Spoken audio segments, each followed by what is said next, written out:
Ketchum, and you're listening to Silph Radio.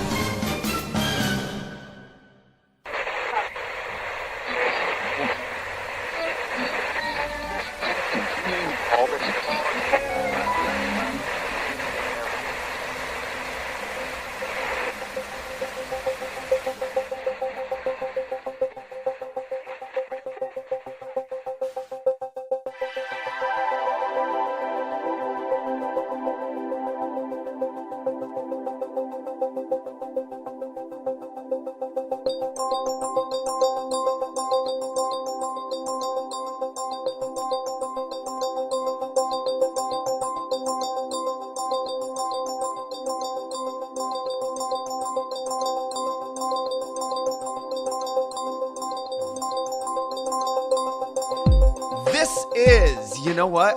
Hold on. This is episode 51. Why don't you take the reins, Craig? Let's do something different. My God, this isn't my show. I wasn't prepared for this at all. Nope. I can't even imagine. Welcome to Silph Radio, a Pokemon podcast, episode 51. You just heard the excellent episode 50 with Marquise and Nathan, the host of Silph Radio. Hey guys, that's me. I'm Nathan K.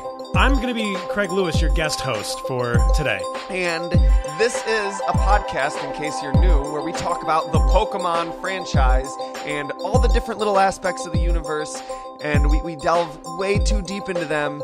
But sometimes not deep enough.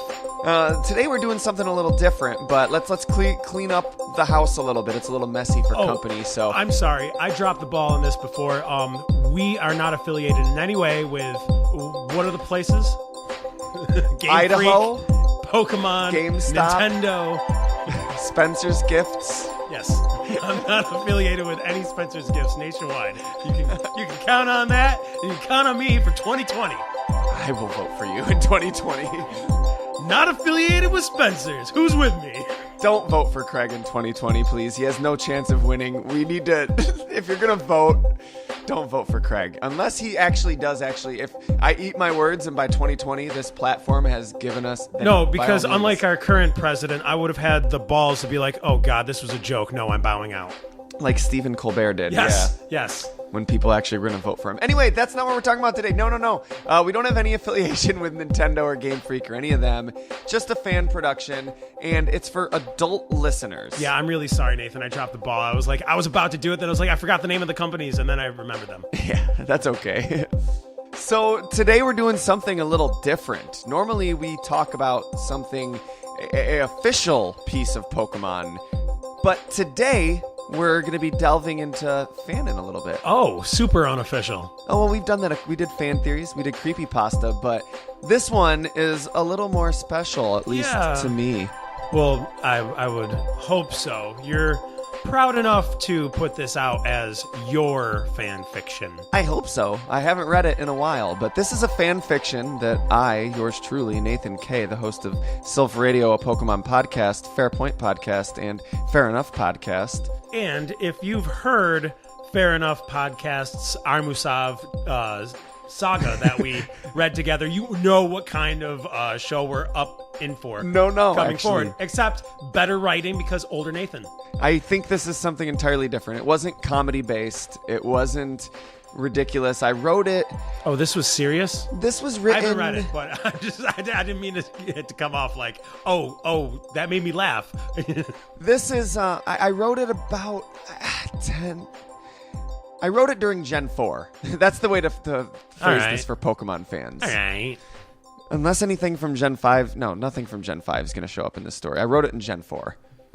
Gen 5 was black and white, correct? Correctamundo, my friend. Making Gen 4 crystal... Diamond, Pearl, Platinum, Heart Gold, Soul Silver. Okay, yeah. So it wasn't as long ago as the Armusav, the vampire stories we read on Fair Enough, which I wrote in high school.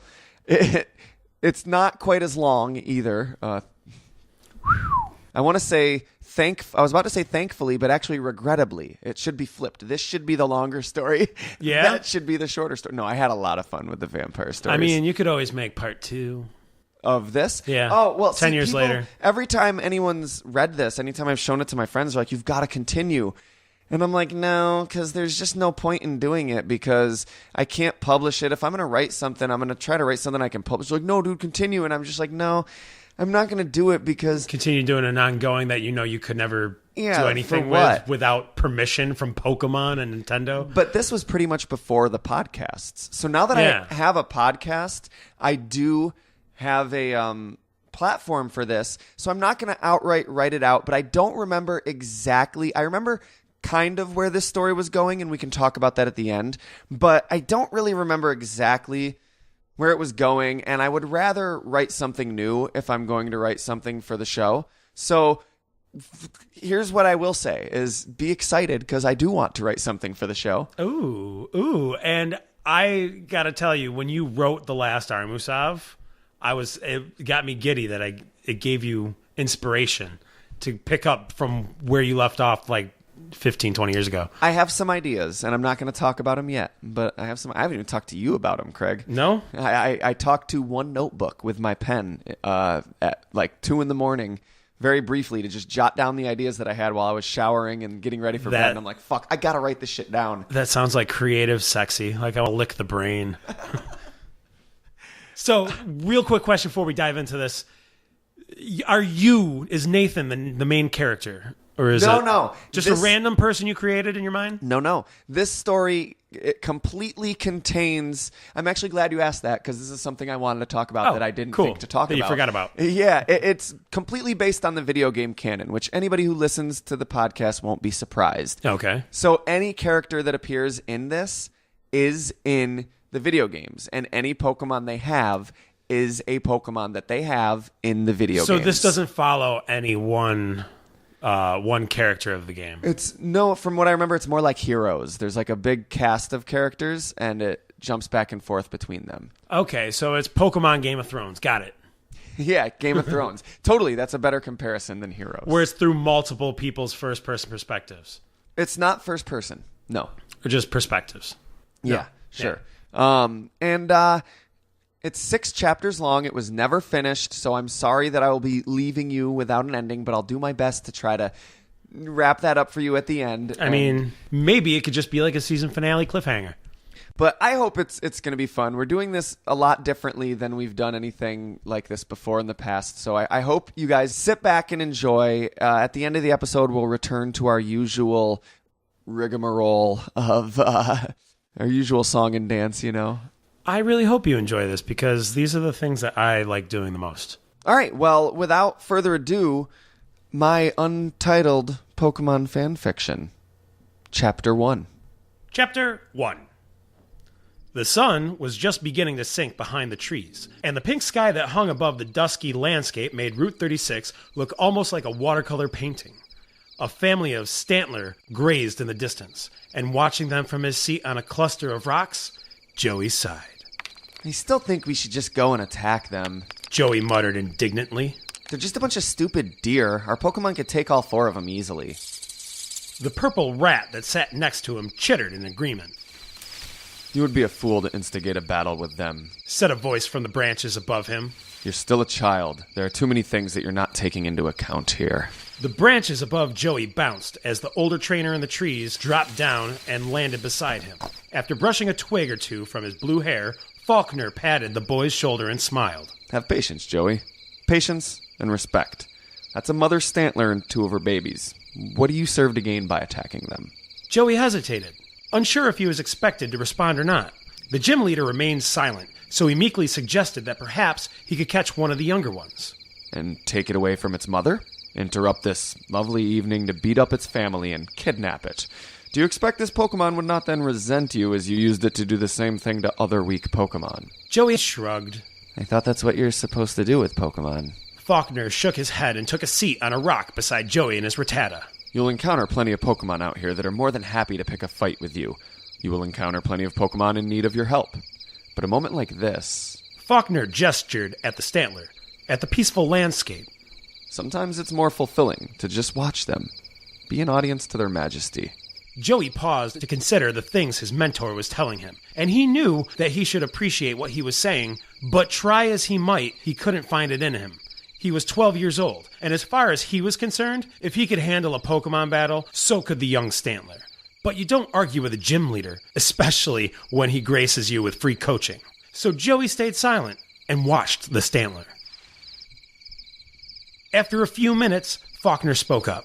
I can tell you don't agree with me, He said, smiling reassuringly.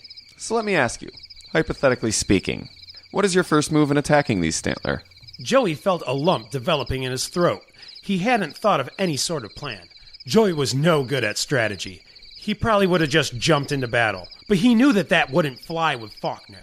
He wanted to show him that he could act like a real trainer. Even a bad plan would be better than no plan at all. Well, Joey stalled, and in his moment of hesitation noticed two more shadowy figures appear next to the three Stantler. The figures stood upright, and in an instant the Stantler bounded away from them into the brush, the fawns bleeding in fear.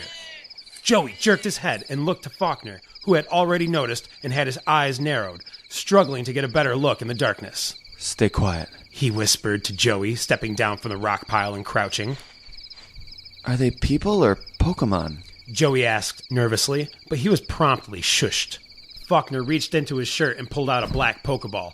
There was nothing unusual about spotting a wild Pokemon or a fellow trainer on a route frequented by both, but it was as if a sense of ominousness. It's a weird word. But it was... Sounds like a Pokemon. Get him, ominousness. Ominousness! I choose you! But it was as if a sense of ominousness suddenly hung in the air, a sort of static that could almost be compared to deja vu. That made him uncomfortable. Faulkner knew that feeling. It usually meant there was something psychic nearby and it was thinking about you. Faulkner, I don't think we should stay out here. Joey said, his voice cracking despite his attempt to hide his growing fear. He could feel it too, though Faulkner wasn't sure if Joey noticed it. And then the figures were gone. The gym leader's eyebrows twitched, and in a heartbeat, he spun around on his heels to meet the tall man now standing behind him. Faulkner opened the Pokeball in his hand, releasing the dark bird inside. Before the creature had even fully materialized, Faulkner was shouting orders. Honchkrow, prep for Dark Pulse. Whoa, easy there. The man yelled, waving his hands in front of him. He wore a black mask that covered his eyes and a smirk beneath it. Don't you recognize an old friend? The man flipped his purple bangs out of his eyes and straightened the tie that he wore underneath his magenta blazer. He was dressed in a very flamboyant ensemble, and next to him, gown swaying in the gentle breeze, was a beautiful Gardevoir, its eyes firmly pinned to Faulkner's Honchkrow. Extending his hand, the man spoke again. Master William of the Elite Four, at your service. Faulkner eyed the strange man fiercely. He didn't shake his hand. Will took a step forward and pat the head of the Honchkrow, which was standing in front of its trainer and still poised for battle. Joey, along with his Rattata, had scurried behind the tree they stood under. It peeked a look at the man and his majestic Pokemon. Had he said he was a member of the Elite Four? Joey's heart was beating like a steel drum. Faulkner relaxed his tensed muscles and shook his head. There was really no reason to sneak up on us like that. He said. Sneak up? Will said, feigning innocence. I'm a psychic trainer. Teleporting is how I get around. It's not my fault you weren't at home and I had to come searching for you. At this point, Will noticed the young boy in the baseball cap trying to hide behind the tree. I see you're hanging out with children now. My father taught me that it's a gym leader's duty to be of service to his community, Faulkner said. The boy wants to become a trainer. I have been coaching him. In fact, I was just teaching him about tact and how it would be dishonorable to ambush a non-threatening target. That's adorable, Will said. There are matters more pressing at hand, however, so perhaps it's time for your friend to go home so the grown-ups can talk? Faulkner gave Will a dirty look that he wasn't sure could be read in the dark before turning around. Joey, you can come out from behind that tree. You're not in any danger. Joey reluctantly stepped out into the open, his Rattata hiding behind his heels. Faulkner led the boy to the other side of the tree so they could talk privately. Look, it's getting dark. You'd better get home soon anyway. We can come out here again on Tuesday, Faulkner said. Sorry he scared you. He added. That man has very little social skills. Joey shrugged. I wasn't scared. He lied. Faulkner crouched down and scuffed the white feathers on his Honchkrow's breast. Hey, old guy, he said to the bird which had once belonged to his father. Why don't you take Joey home for me and meet me back at the gym? I gotta deal with league business. The big crow cawed agreeably and turned to Joey. Like we talked about, Joey, Faulkner said sternly. Arms around his neck and don't move around. And I don't care how much the rat begs, he stays in his ball. Yes, sir. Joey nodded and coaxed his Rattata into his Pokeball. Thanks again, Faulkner. Faulkner patted him on the shoulder. See you on Tuesday, bud. As Joey approached the Honchkrow, he rejoined his fellow leaguesman on the other side of the tree. So what is this all about? Faulkner demanded. And why exactly did you have to teleport to my exact location instead of just calling me like a sane person would do? Well, I think you've already formed your own answer to the question regarding sanity. Will chuckled. And the first question? Faulkner asked. I think that one is something you have to see. He answered ambiguously. Returning his Gardevoir to its ball, Will pulled out another Pokeball. Shall we do this the old-fashioned way, wing boy? Sounds good to me. Faulkner said, pulling his own Pokeball from inside his shirt. It's a nice night for a fly. I think I know just the bird. With that, the masked man released his stoic Xatu, and Faulkner released his own stoic Noctowl. The two birds glared at each other coldly, and the two men climbed onto their backs and took flight.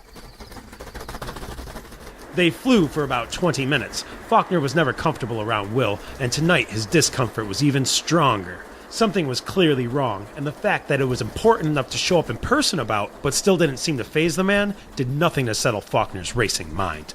He knew he would get nothing out of questioning or arguing with him, so he just followed. And before long, they showed up at Indigo Plateau.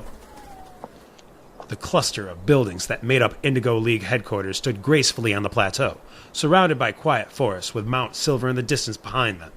The pair landed on the roof of the rearmost League building and climbed off their birds. So, what exactly did you bring me to the roof of the League for? Faulkner asked, feeding his giant owl a treat and petting his back. Will, however, had already walked to the edge of the roof and was looking out at the break in the trees. He turned his head to look back at Faulkner and pointed to the forest. Faulkner approached the edge, and what he saw left him practically speechless. Whoa. He began, but stopped short. For a moment he just stared, and then he spoke again. Where did they come from? Will shook his head. Nobody knows. Sitting at the edge of the woods, some staring intently at the back of the League building, some glancing emotionlessly up at the two of them, was a gathering of upwards of 100 Absol.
Chapter 2. Chapter 2. Joey giggled uncontrollably, the evening air whipping past his face as the old Honchkrow that he tightly hugged flew circles in the air, rising and dropping, changing direction at a second's notice. The trees and patches of grassy plains blurred beneath them, and the stars spun above them, and the boy on the bird's back could think to do nothing but laugh ecstatically. Faulkner had instructed his bird Pokemon to bring Joey directly home, but the old Honchkrow had been around long enough to see more battles than his master had, and didn't see any problem in letting the kid enjoy a few daring swoops through the air. When Faulkner was a child and the crow fought for his father, he would often sneak the young Faulkner on midnight flights like this one, and it had been a long time since he had a passenger with enthusiasm to match a child's. The Honchkrow turned sideways as he prepared to perform a loop-the-loop, and noticed a cluster of purple shapes out of the corner of his eye. After gliding a half circle and returning to a level position, he cocked his head in the direction he had seen the shapes, but saw only treetops. And then the ambush came, from above them and beneath them, in an incredibly organized manner. Sharp fangs tore through the feathers as purple wings methodically beat against them from every direction. The veteran crow extended his wingspan and raked his talons wildly, but to no avail against the constant onslaught. Opting instead to focus his efforts on landing so Joey wouldn't be hurt in a fall, he pulled off a nosedive in spite of the barrage of bodies against his own. At the last second, the haunch crow swooped up above the flock of bats and glided safely back to the surface, allowing Joey to climb off his back. The child ran to a cluster of trees, and the bird turned to face the flock, an assortment of Zubat, Golbat, and Crobat, and instantly began firing short bursts of dark energy rapidly in their direction. Some of the bats were struck and fell to the ground, while some regained their composure and kept flight. However, they all hustled to a stop and landed when two voices shouted, "Halt!" in unison. The haunch crow pivoted on his feet to face the source of the order. Joey gripped the trunk of a tree as he shivered violently, never having felt such fear in his life.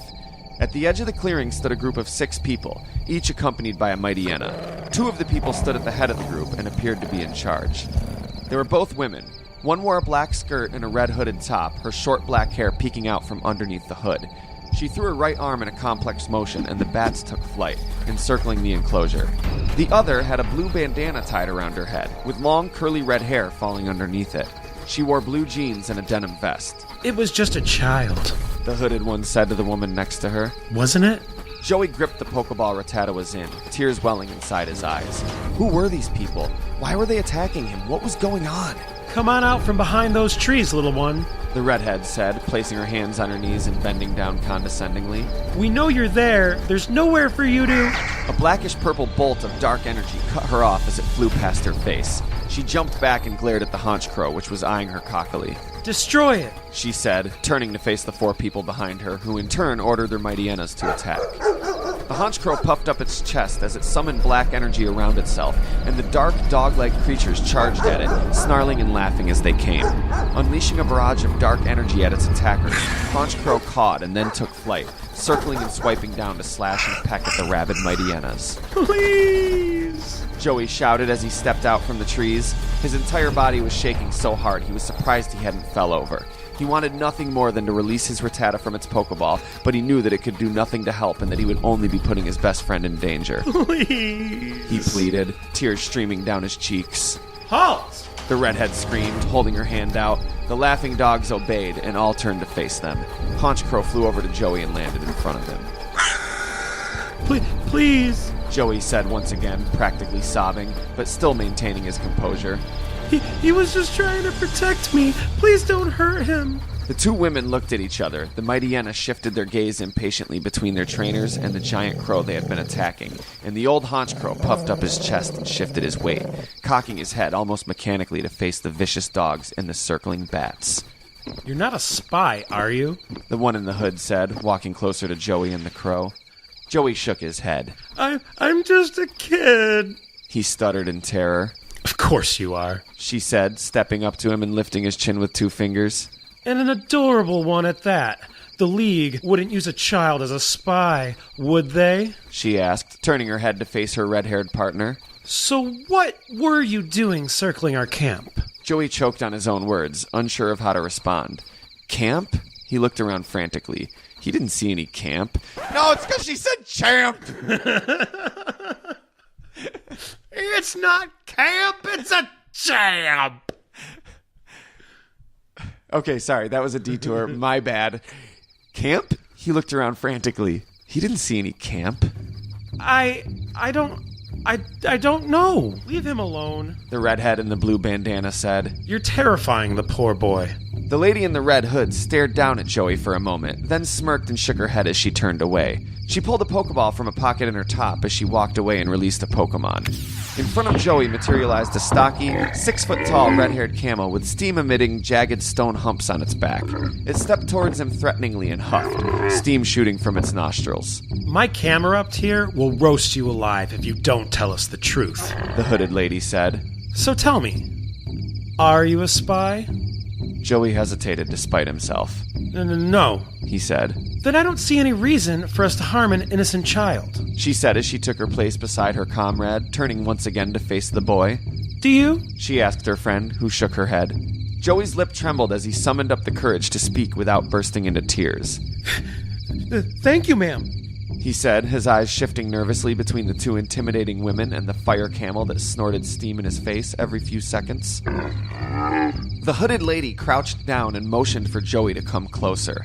The boy reluctantly obeyed and walked slowly past the camerupt, which turned to watch him.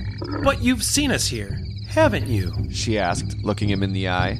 When he didn't respond, she asked again in an angrier tone, and he nodded hastily. So it doesn't look like we can really let you go anywhere, can we? She asked. Not yet, anyway. Joey's chest heaved as he held back the fountain of tears that so desperately wanted to empty itself onto his face. The lady in the red hood stood and turned away from him, returning the camel to its Pokeball. The lady in blue approached Joey and gently put her hand on his shoulder. Don't worry, she said soothingly.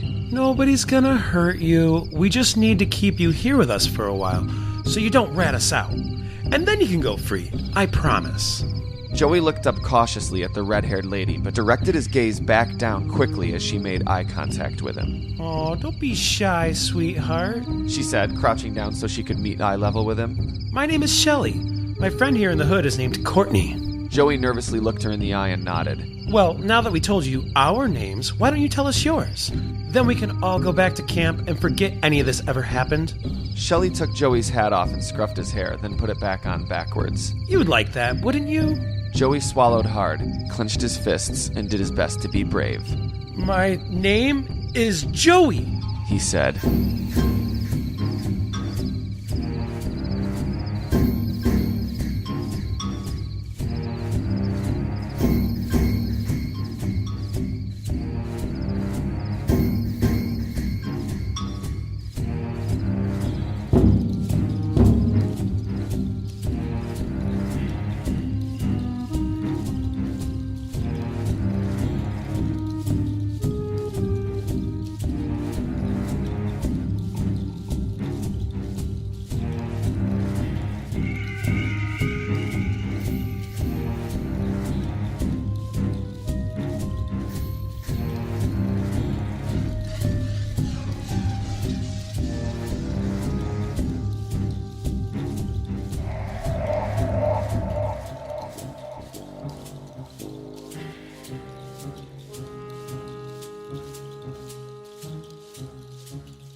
Chapter 3.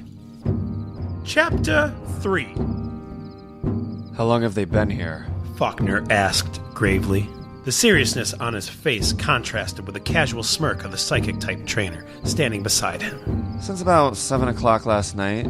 Will replied. Just over 24 hours. The two League trainers stood atop the Indigo League headquarters roof, joined by a big, brooding Noctowl and a Xatu, which stood completely motionless, with his wings pinned to his sides. Resting against the edge of the forest beneath them were over 100 Absol, feline portenders of natural disaster that were native to neither Kanto nor Johto. We evacuated the Cinnabar first thing this morning, Will said. The League has been summoned to meet there at midnight. They don't want anybody using electronic communication. Faulkner nodded. A million questions were racing through his mind. Were these creatures wild or trained? How had such a large number of them wound up this far from their natural territory? Why had they gathered at the capital? How long were they going to stay? The night air was perfectly still, the sky perfectly clear, and the white bodies below shimmered in the moonlight. The eerie silence of a totally empty league surrounded them, and Faulkner felt goosebumps creep down his arms. They are beautiful creatures, are they not? Will asked, turning his masked face to the gym leader. Faulkner nodded, but said nothing. After a moment, Will asked, So, shall we do this the old-fashioned way again? Faulkner shook his head and called the Noctowl back into his Pokeball. Let's travel your way this time, he suggested. Will smiled and nodded. That sounds marvelous, he said, stretching and cracking his knuckles. Tossing a Pokeball to the flying-type trainer, Will took his place beside the unmoving Xatu. See you at the volcano, he said, winking at Faulkner before he and the bird disappeared in a flash. Faulkner shook his head in frustration and looked down at the Pokeball Will had given him. That man always had to do things the hard way. I guess I'm expected to just follow you. he mumbled angrily to himself.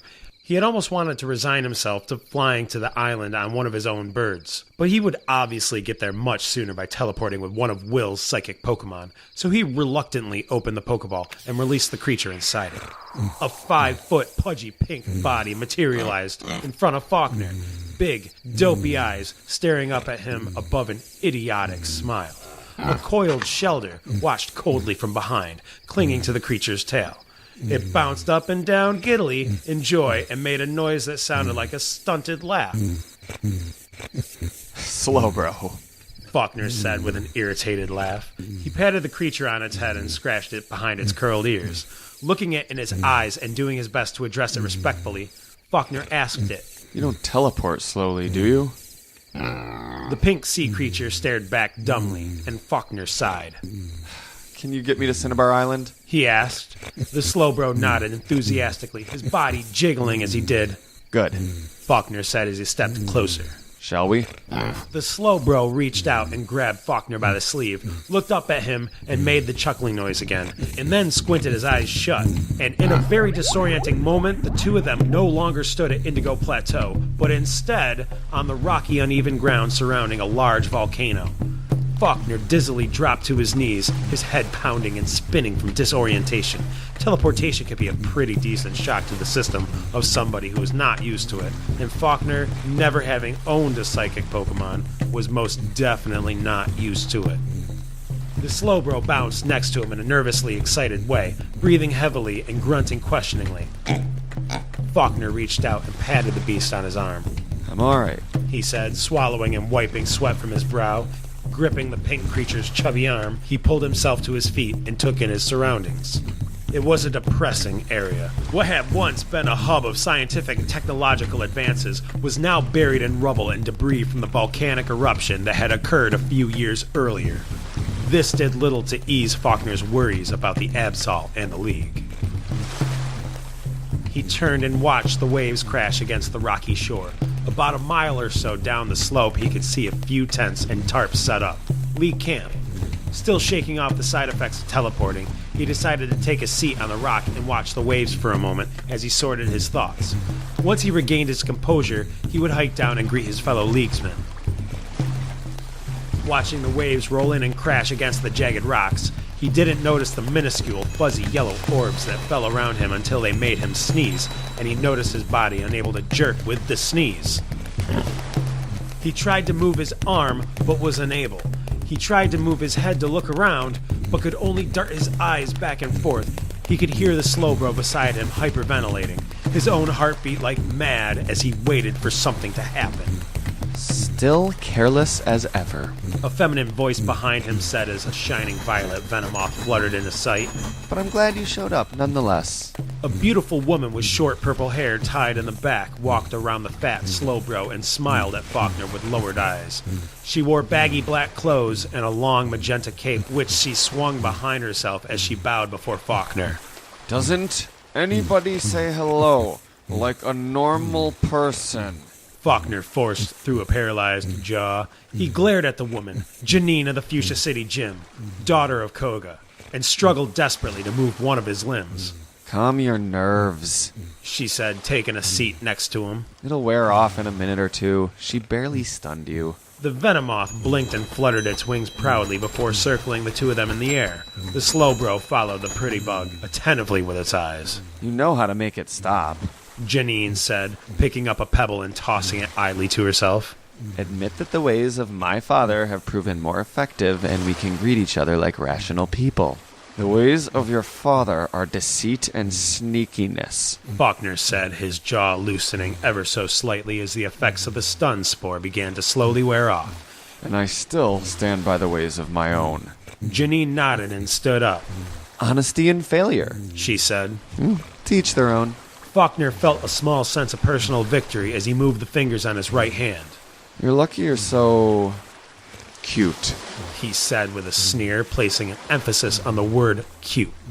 His purpose was not so much to compliment her, but to get under her skin. Janine snapped her head toward him and gave him a fierce look. Nobody calls a deadly poison ninja master cute and gets away with it. You'd better watch it or I'll have her put you to sleep. she said. With that, she turned away and gracefully hopped from rock to rock down the slope, her cape flapping behind her. See you at midnight, she shouted back.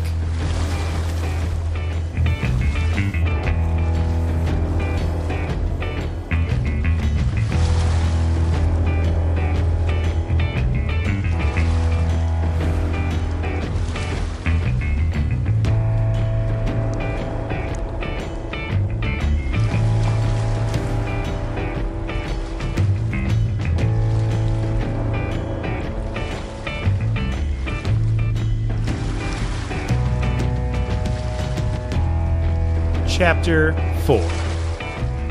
Chapter 4. Will sat on the wooden dock with his legs crossed, staring into his Zatu's eyes and contemplating what it must be thinking.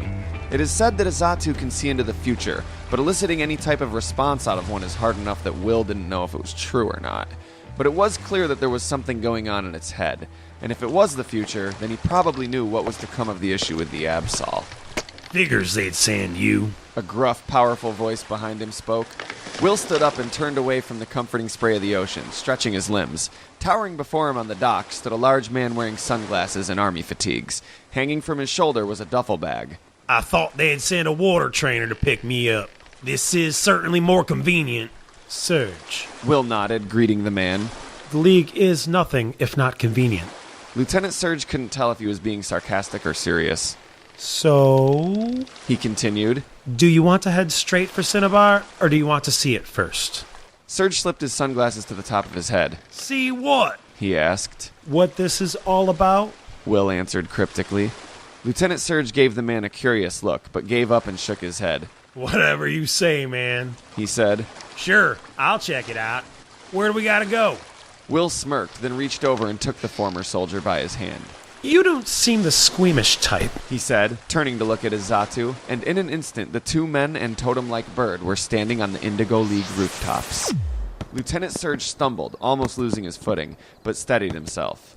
Ever think of warning somebody when you're about to do that? He asked, rubbing his forehead. Will, however, had walked to the edge of the roof and wasn't listening. All right, Surge said, rolling his eyes. I'll bite. What are you looking at down there? He followed the peculiar man in purple to the edge of the roof and looked down. A small field stretched out to the edge of a pretty expensive... Oh, expensive. It's a pretty expensive forest. It's the most expensive forest, actually, if you ask me. It's almost as expensive as the White House winter forest designs we were doing. Cold, lonely, unforgettable. A small field stretched out to the edge of a pretty expansive forest. A stream emerged from the trees and curved around the corner of the building. Bugs could be heard chirping, and the leaves of the trees shook in the breeze.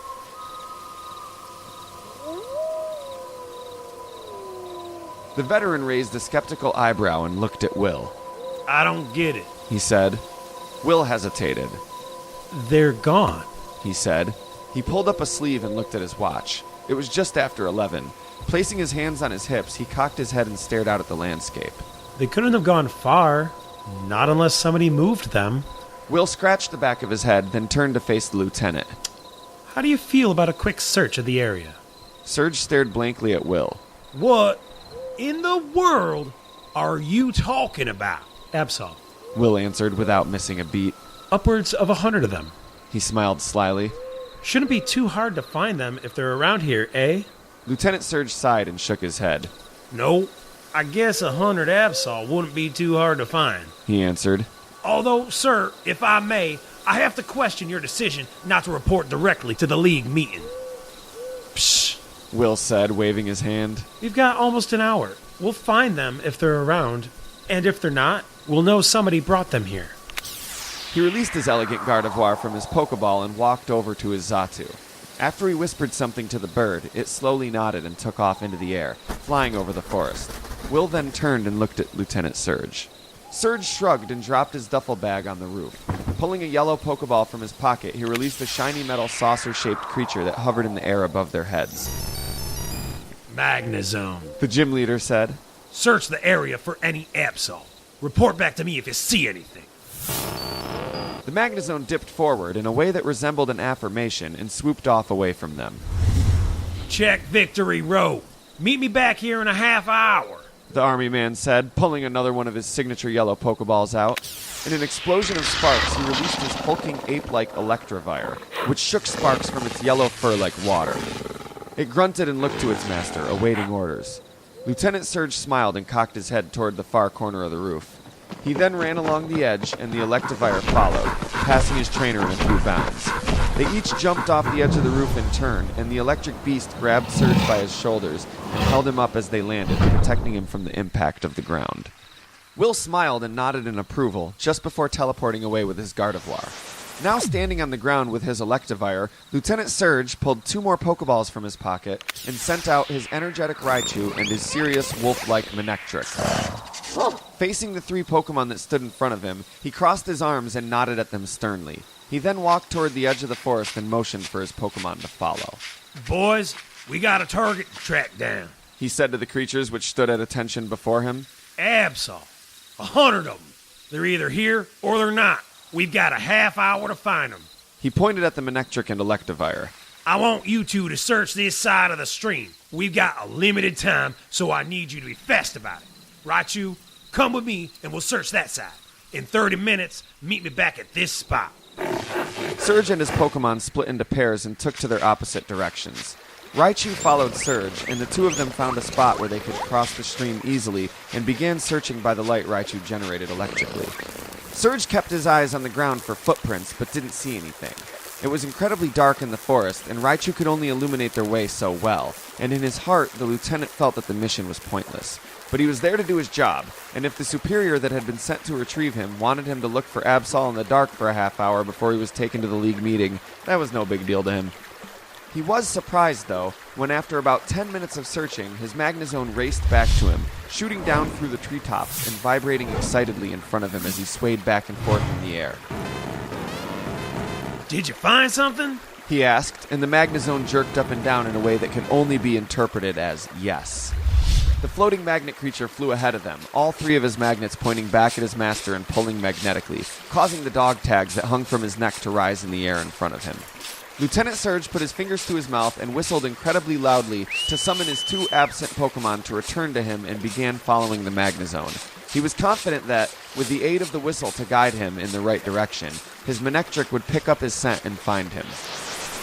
In a confusing blur, Will, accompanied by both his Gardevoir and his Xatu, appeared ahead of him to the left. We found something. Will said. We did too. Lieutenant Surge responded.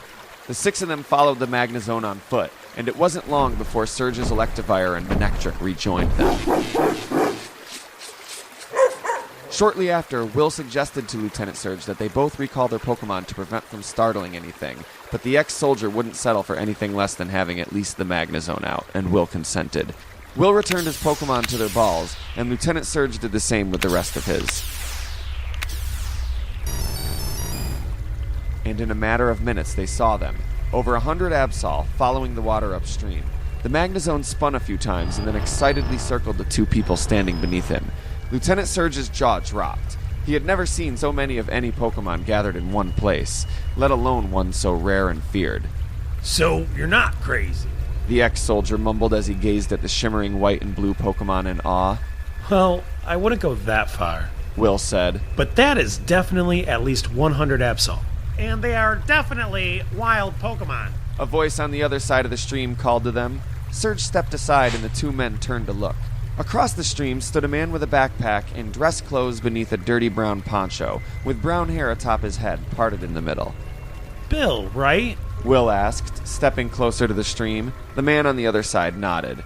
Shouldn't you 2 be at the meeting? Bill asked, to which they both nodded. They invited me, he continued, seeming distracted by his thoughts. But I declined. This was something I had to document personally. Bill scratched his head and looked up at the departing Absol. The League was concerned as to whether or not these Pokemon came here on their own or if they were brought.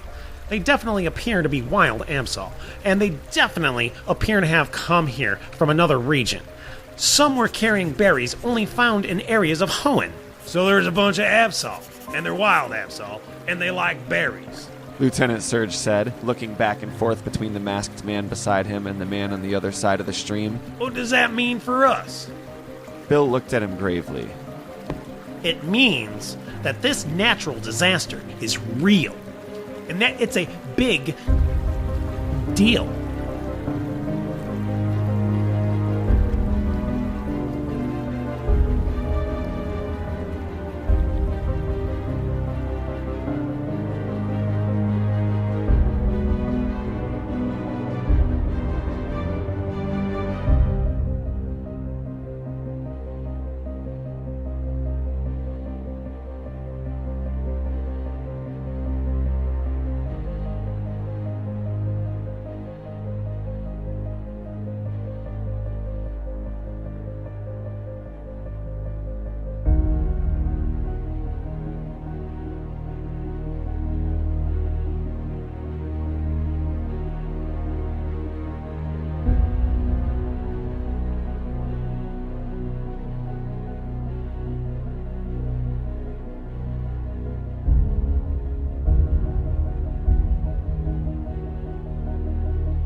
Chapter 5.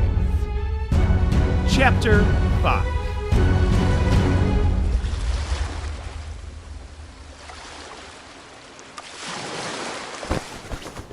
The table underneath the biggest tent was set for 20, and all but 2 of the seats were filled. Every gym leader in the Indigo and Johto League was present, save for Lieutenant Surge, and the 3 other members of the Elite Four, excluding Will, were all present as well. A powerful man with spiky red hair, royal blue attire, and a black cape stood at the head of the table.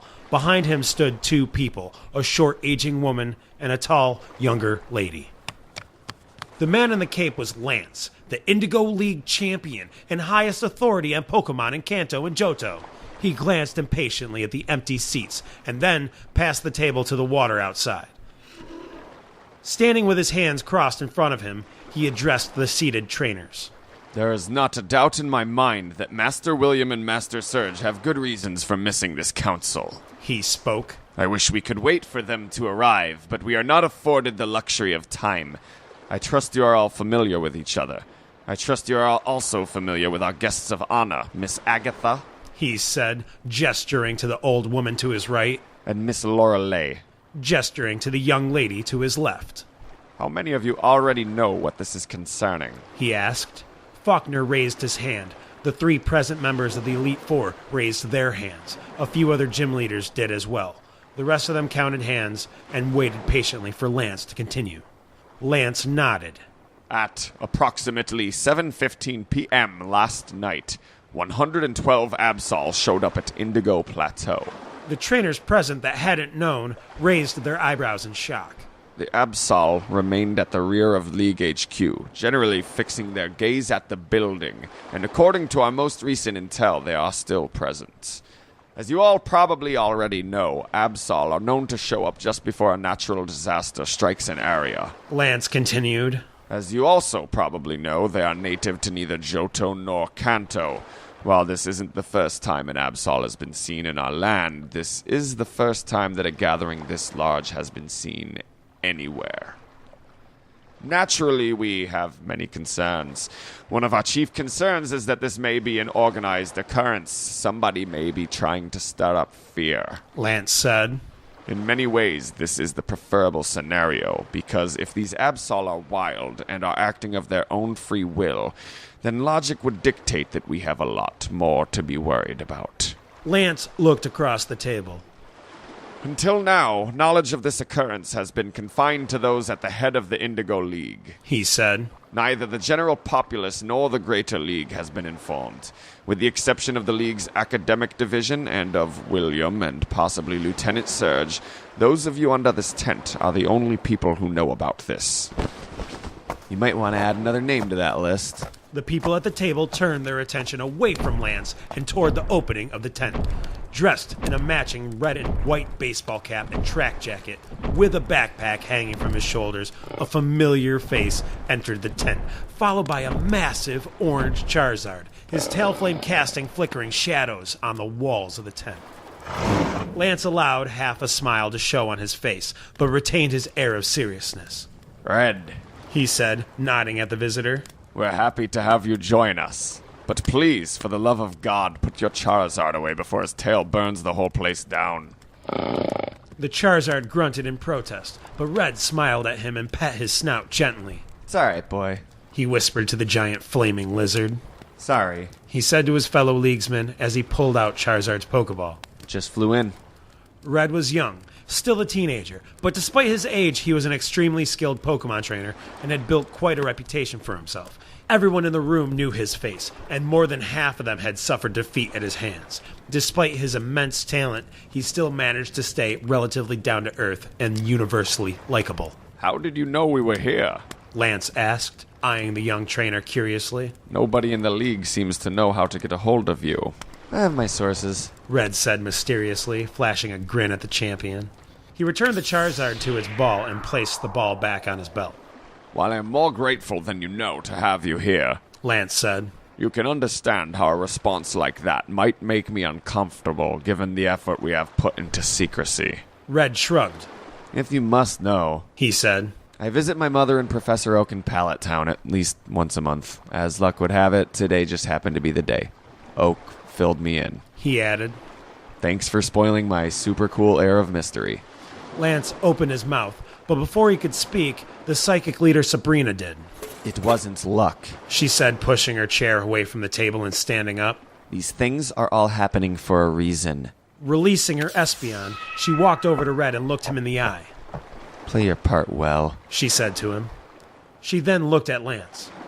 I think this meeting has served its purpose. And then, in a flash, she and her Espeon were not in the tent anymore. Lance groaned under his breath at the display of insubordinates, but Sabrina was Sabrina. Red looked amused. Please, Lance said, with a hint of frustration in his voice. take one of the empty seats. We have enough of them. All right. Lance continued. Contrary to what you may have heard, this meeting has not quite served its purpose. It is, however, important that we make this as quick as possible. We're going to pass around some pamphlets that detail emergency procedures for the 20 most likely situations that may arise. Lance looked to Agatha, and Agatha nodded to her left. A transparent violet form materialized from the air beside her, looking over their audience with a jagged, uneven grin. The Haunter swooped around the room in a quick circle and began passing out stapled bunches of paper. Several trainers shifted uncomfortably as the breeze from the ghost brushed their skin. Were we afforded the time, I would gladly go over each scenario with all of you. Lance said. But, as you have probably gathered, our headquarters has been left mostly unoccupied. I have some of my own personal Pokemon stationed and keeping the location secure, and the surveillance cameras are under constant watch. We cannot overlook the possibility that this may be a diversion, and if it is, I cannot afford to have all of my greatest trainers away from the communities where you are needed. Nor can I have the HQ unoccupied for an extended period of time. Of course, Lance added with the hint of a growl in his voice. none of my psychic trainers are present, and they were your intended transportation. Faulkner nodded and dutifully raised his hand. I am currently in possession of Will's Slowbro. He said, displaying its Pokeball. I also have 5 flying-type Pokemon on me. I would be glad to be of assistance. Misty, who sat across the table from him, offered her services as well. My Starmie and I can escort a few people as well, she said. She said. She said. Not to mention my seafaring Pokemon. Lance nodded and smiled at them. Your help is appreciated and has been duly noted. He said. The Greater League has not been notified. He continued. I am sending the Elite Four to speak with the Sinnoh and Hoenn Leagues in person. League HQ will remain closed to the public, and no staff will be kept on the premises until this situation has been resolved. I, however, will remain. It is my request that two of you who feel that your communities would fare well without you volunteer to accompany me. Without missing a beat, the youngest leader at the table pushed his seat back and stood up. Viridian City's been fine without a gym leader before, He said. You can count on me, sir. Very well, Blue. Lance said. But take your seat. This is an official league meeting. Try and keep your ego in check. Across the table, Red crossed his arms and smirked. I don't even really have any responsibilities to report to, He said. except for this one. I'm in. Lance nodded. That puts us in an excellent position. Hell yeah. He's, Craig, you getting hype? I am getting hyped. Oh, that makes me I so stay happy. hyped. That makes me so happy. Yeah, anyway. Continuing. Lance nodded. That puts us in an excellent position. He said. Falconer and Misty are going to see you all back to your homes. Do not communicate about any of this electronically. I will send a league contact to each major city and town 3 times a day. Keep a watchful eye and report anything.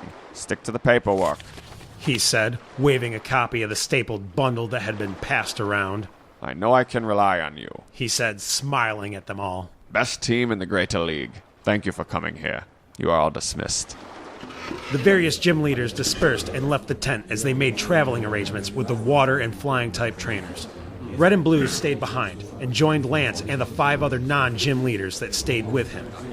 Lance discussed a few further details with the trainers that remained. In the apparent absence of Will, Lorelei volunteered to take his place in accompanying Karen to Hoenn, while Koga and Bruno traveled to Sinnoh. After another shorter, more private meeting, Lance and the 2 younger trainers left the others to their business and hiked to a higher point on the volcano. Although they were both only teenagers, there were no 2 trainers in his league that Lance was more impressed with or proud of than Red or Blue.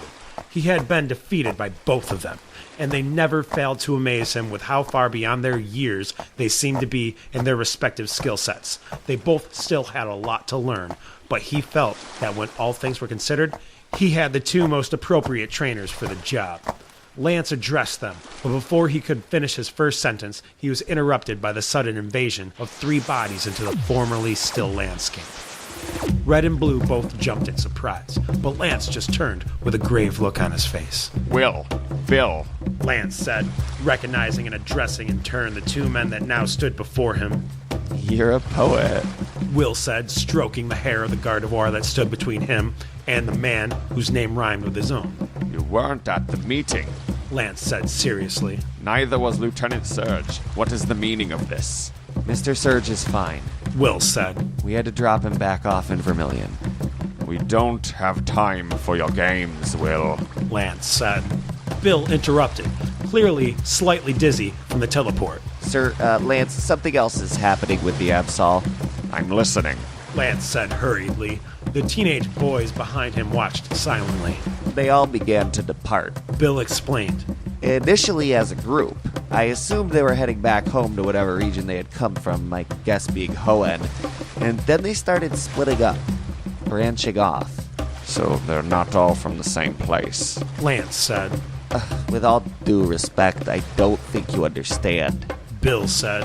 They're spreading out across Kanto and Johto. Some have stayed behind in every major city they have passed, and they keep going. Lance paused, silent for a moment. Sir, Bill said. they appear to be stationing themselves at every city across the region. This is bad. This is really bad. Lance nodded. His mind was swimming. What options did they even have? Will, follow and alert the departing gym leaders. I want every major settlement in Kanto and Johto evacuated to the Sevi Islands by sunrise. Lance turned and looked to his 2 protégés. I hope you 2 don't have any long-term plans.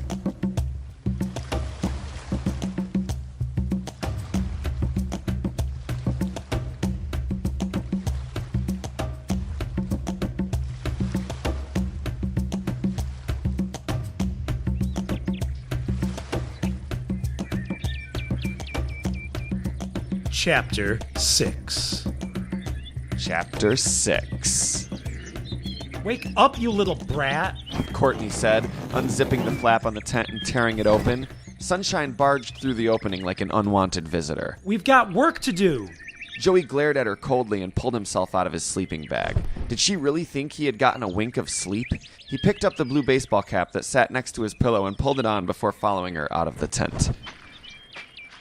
Pick up the pace, she said cruelly, grabbing him by his shirt and pushing him ahead of her.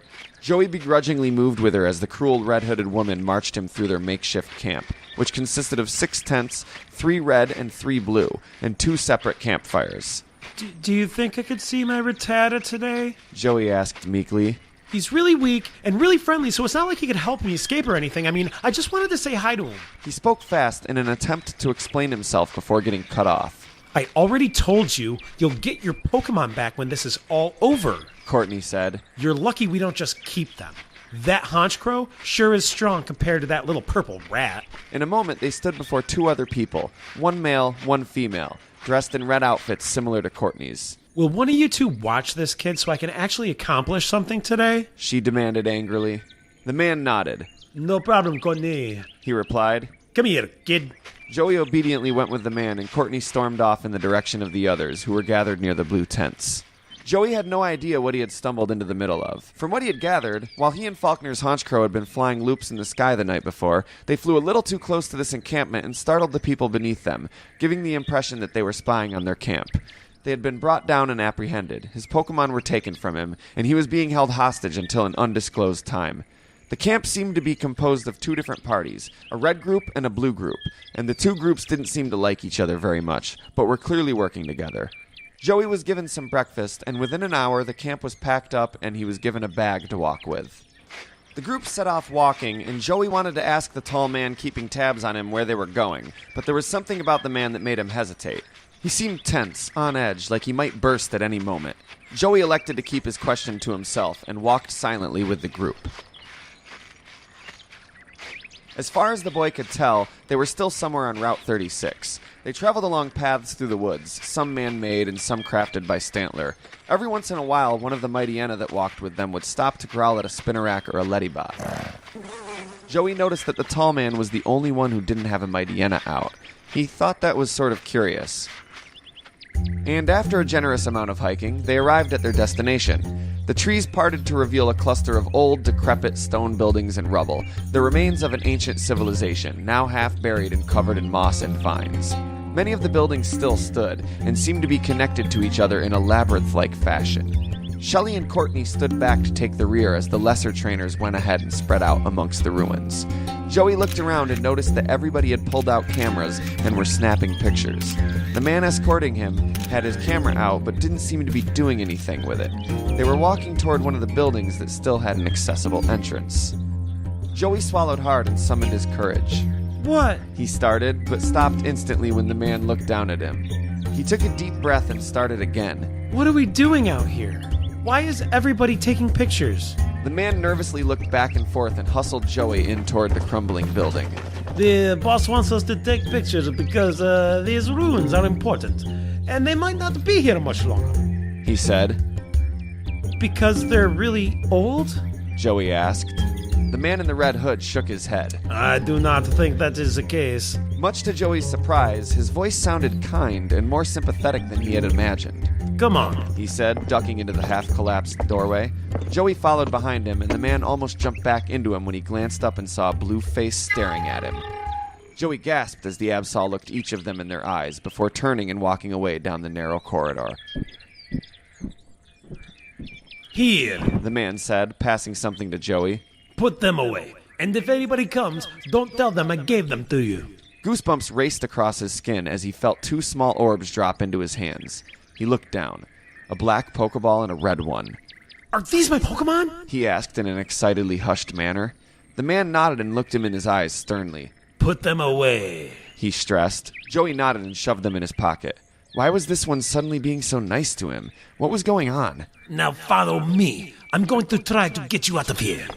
Joey did as he was told, and the 2 of them walked hurriedly down the tunnel. Joey glanced around as they went. There were all sorts of ancient letters and symbols lining the walls, none of which seemed to make any sense, but all of which seemed vaguely familiar to him. What is going on? He asked the man ahead of him, still not sure whether or not he should trust him, but more comfortable speaking to him. Who are you guys? Never stopping his feet, the tall man took off his hood and looked back at Joey.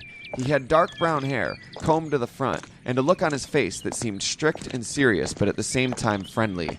You can call me Looker. He said to Joey. I'm not one of them.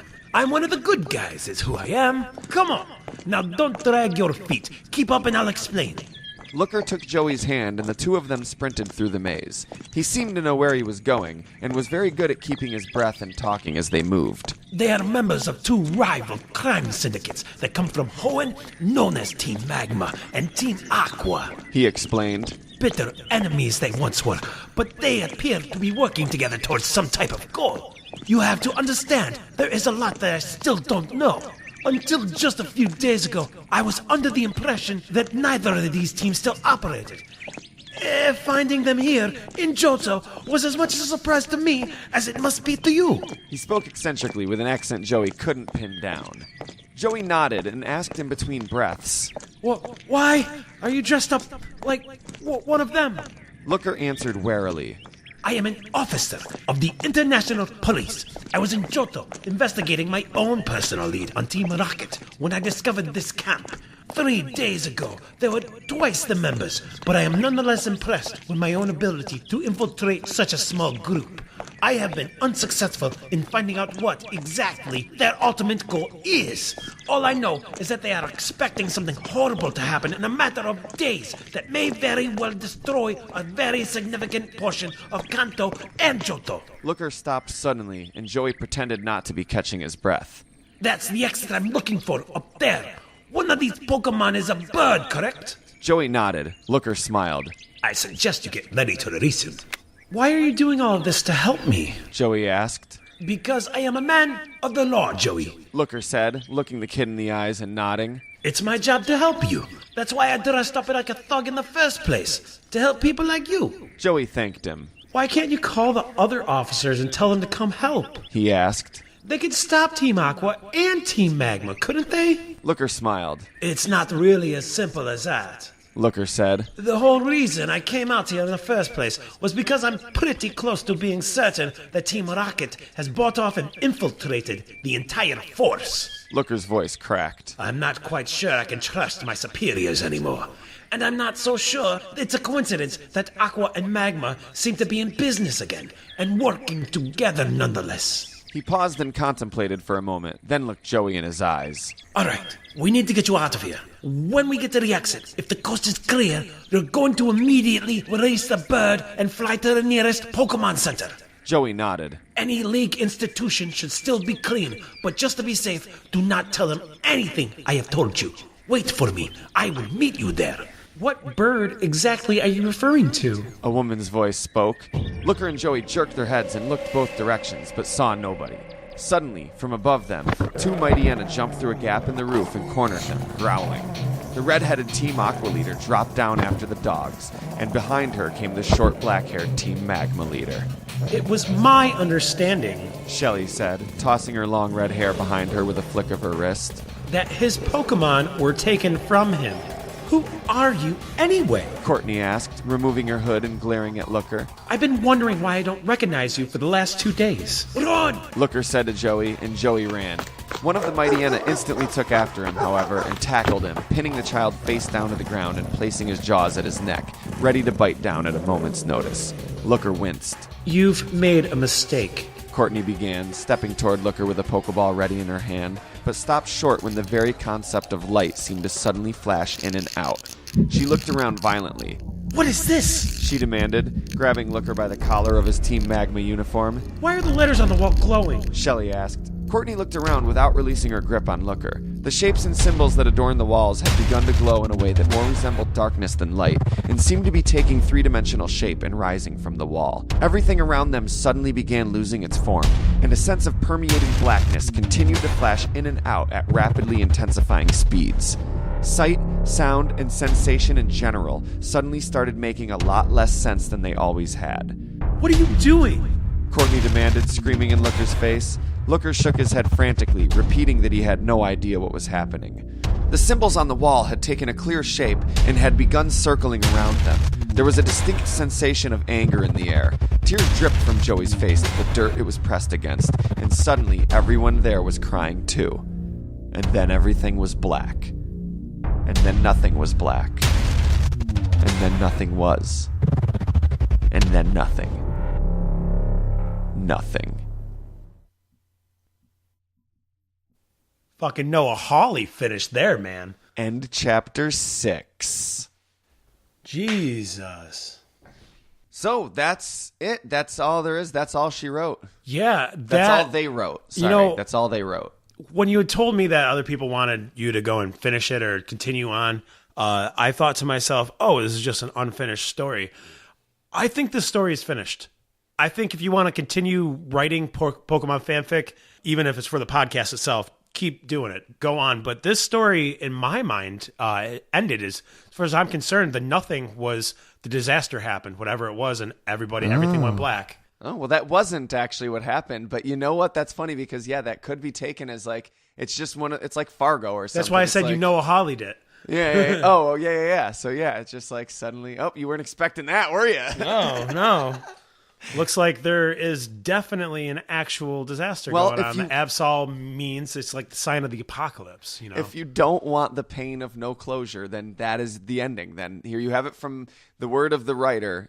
There's two ways to take the story. Either that's what happened, or what actually happened was I think they were getting pulled into like the distortion world.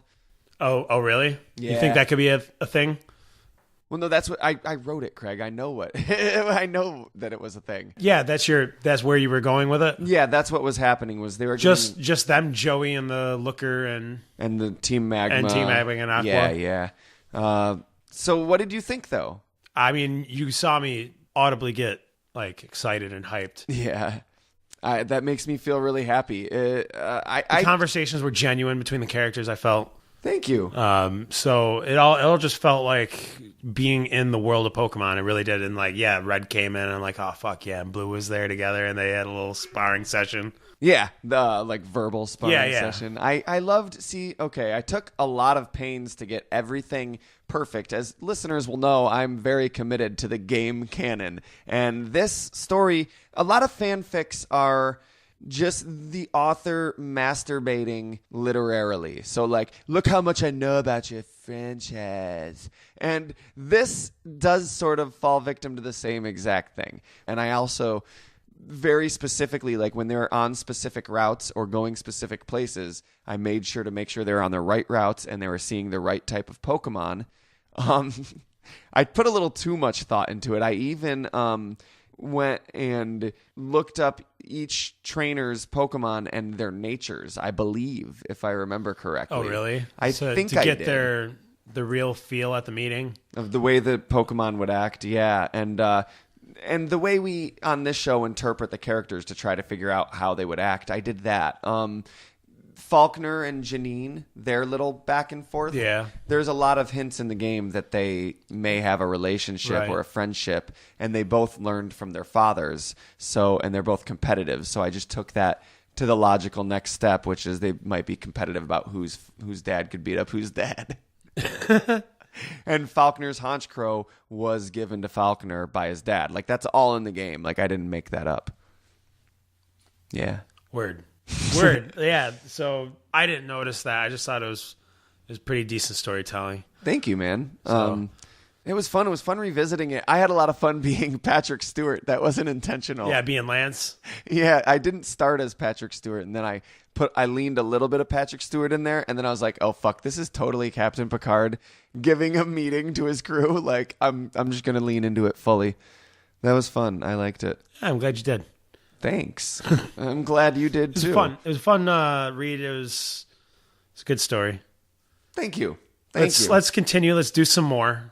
Well, I have an idea. New stuffs. It's not quite the same, but I do have an idea, and it will probably be a long time before you see it, because if you want it to be good, it's going to be a long time. So, Silph Radio's 10th anniversary podcast. I don't know about that long. I mean, feel free to hound me about it, because that'll keep me motivated. But, like, understand that it's not coming out in a couple episodes. That said, Noted. the next few episodes are going to be pretty fun. We've got them all planned out. It's a crime and punishment trilogy, if you will, a G. Did they do like a parody thing of Crime and Punishment? No, it's each episode has something to do with that law. theme. Yeah, with that theme there. And bad guys. Cops and robbers. Cops and robbers. So that's going to be a lot of fun. We've got 3 completely different guest hosts to talk about 3 completely different aspects of this wonderful universe we all love so much. Ooh. That all have to do with that theme of crime and punishment. So you can look forward to that. I'll get them out as soon as I can, Ooh. But before we close out the episode, I would like to do another installment of our new segment in which we take a look at one of our listeners' Pokemon teams. Any listeners who are gracious enough to share their Pokemon teams with us, we want to hear. Now, for first-time listeners or people who missed the Porygon episode, I think it was, we're not just talking about your in-game team, although if that's what you want to share with us, we'd love to hear it. But what we're looking for is, if you lived in the Pokemon universe, what type of Pokemon team would you and your trainer have? Where would you come from? What's your story? Get as deep as you want. You could just list your 6 Pokemon, or you could give us an entire backstory. We'd love to hear it. Or which Pokemon would you like to have if you were in the real world? If a magical genie showed up and gave you the wish for 6 real-life Pokemon, then what Pokemon would you choose? Oh man, only Jigglypuff. There's All Jigglypuffs? all Jigglypuffs. They're so cute. All of the other ones just seem too possibly dangerous. I couldn't imagine the horrific scene of a real in-world Butterfree. Craig's being realistic. He's like, you guys aren't thinking about this. You still have to train these Pokemon. Yeah. No, me and Jigglypuff are just chilling and watching the soaps. Our wonderful listener who's been with us for so long, Superfan Nick, hit us up on Twitter and gave us his dream team, the team he would wish for, not his original character, because for a lot of listeners that might be different, Yeah. When you're coming up with a character, you want to be thematically consistent with the character. He says all he knows about his character is that they have a Vileplume because Oddish was their first Pokemon, which their mom caught and gave to them while they were younger. Aww. Cool backstory. Yeah. And I think he's from Lavender Town because I think we've talked about that before. And we were like, yeah, we could be traveling buddies if we leave on an adventure. His dream team, though, he's got a Haunter, an Aegislash. That's the sword guy. Yeah. Sableye. I want to do an episode about Sableye. I've been thinking about it. I want to get Jeremy on. You've been thinking about them ruby eyes. Ruby eyes. My name is Sableye. Chandelure. I love Chandelure. Yeah. Frostlass and Jellicent. Jellicent. Which one's that? It's the jellyfish. I should have asked him pink or blue. Is that what, shiny or normal? Male or female? Oh. I like the other water one that's pink or blue, but it depends on which coast of Hoenn I think you get him on. Oh, yeah. Or is it Sinnoh? I think it's Hoenn. That's cool. Yeah, that's a great... It's Thanks very, for sharing. I mean... very ghostly, very spooky. Big Ghost fan, I assume. I like ghosts. I love ghosts, yeah. Ghosts, a lot of people love ghosts. The ghost episode is always a popular download. Yeah, I mean, well, generally, Pokemon doesn't shy away from being creepy with their with their descriptions of the Pokemon, No, especially with I the love ghost it. Pokemon. But that is awesome. I mean, I kind of feel like I want to share my team. No. Oh, okay. Yeah, sure. We've Maybe- never done maybe that next before, time. have we? No, All right, let's do it. I want to hear, I yeah. don't believe so. Well, you see, I've always played roguelike people in RPGs and stuff. That's always been my preference. So I would consider my person to be a thief in Luminous City, living in the shadows. Lumio City? Yeah, it's almost like some poetic irony there. Living in the shadows in Lumio City. Okay. And I like to have like an even type team, but at the same time be not necessarily like themed, but more geared towards what I feel like my character is about. First off, main man never goes in the Pokeball. It's like his Pikachu. It's his Klefki. Okay. His Master I know Key you pretty love much helps Klefki. him. Yeah, he's a beast. That was one of the first Pokemon I remember you being like, I love Klefki. And me being like, I thought it was going to be so stupid. That's gonna be so dumb. It's just a dumb pair of keys, but god damn it if he ain't strong as shit. He could take a wallop, and he's got fairy and psychic moves. Some people say it's cheap, but whatever. Cool. Klefki's cool, and yeah, of course Klefki's my you got man. it. Help me sneak into places. He's my master key. Nice. I have an Arcanine because Arcanines are just fucking awesome. Yeah. Oh man, it would be great to have an Arcanine. Oh, just imagining having any Pokemon individually and no other Pokemon would be great. But like, yeah, thinking about an Arcanine, a big giant, fully warm fucking fire dog. Yeah, for real. Dog, dragon. At least he can cat, control his China fire, thing. unlike Charizard, whose tail is there's always a lot. Yeah, lit. there's no actual fire on an Arcanine. It breathes it. So Yeah, and I have to brush him a lot. Kind of reminds me. No, it doesn't, because it looks more like the way it's colored is not the same. Next, I have. wait, what were you gonna say? I was gonna say it reminds me of my dog, who is a golden retriever, but it doesn't.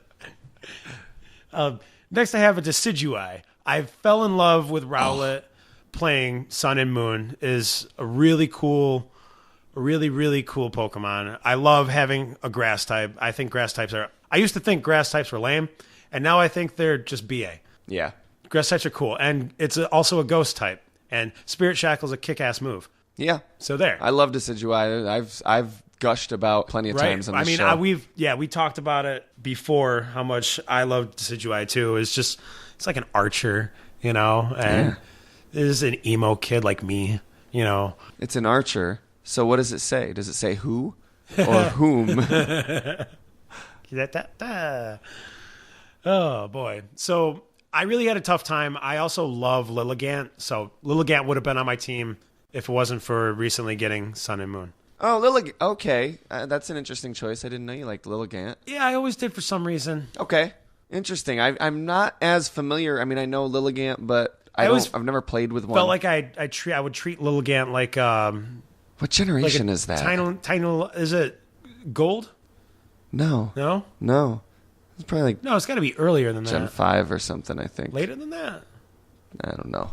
Regardless, Lilligant, flowery grass type thing. But she missed the cut once Decidueye became an existent Pokemon. Oh, okay, I gotcha. So she's not on your team. Right. Next, I have my bodyguard, Lucario. Nice. Love Lucario's, Lucario. yeah, an amazing Pokemon. Great Fantastic. Pokemon to have.